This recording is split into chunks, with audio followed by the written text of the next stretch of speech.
ભારત અને પાકિસ્તાન વચ્ચે તણાવ વધી રહ્યો છે। આ દરમિયાન બીએસએફ અને રાજસ્થાનમાં સરહદ પર એક પાકિસ્તાની રેન્જરને પકડ્યો છે। સૂત્રોના જણાવ્યા અનુસાર આ કાર્યવાહી શનિવારે થઈ હતી। સમાચાર એવા સમયે આવ્યા છે કે જ્યારે થોડા દિવસો પહેલા જમ્મુ કાશ્મીરમાં આતંકવાદી હુમલો થયો હતો। આ પછી ભારત અને પાકિસ્તાન વચ્ચેનું તણાવ વધુ ગરમાયું છે।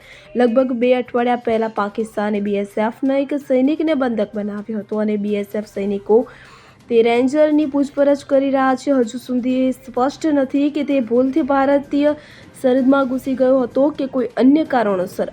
જણાવી દઈએ કે 23 એપ્રિલે પાકિસ્તાને પંજાબ બોર્ડર પરથી બીએસએફ જવાન પૂર્ણમ કુમાર સોને પકડી લીધો હતો। ભારતે આનો સખત વિરોધ કર્યો છે અને સૈનિકને તાત્કાલિક મુક્ત કરવા જણાવ્યું છે, પરંતુ પાકિસ્તાને હજુ સુધી કોઈ પ્રતિક્રિયા આપી નથી। Bureau report CN24 news. હવે જુઓ દેશ દુનિયાની તમામ ખબરો તમારી આંગળીના ટેરવે। ઉઠાવો મોબાઈલ અને ગૂગલ પ્લે સ્ટોર પરથી ડાઉનલોડ કરો અમારી CN24 ન્યૂઝ મોબાઈલ એપ।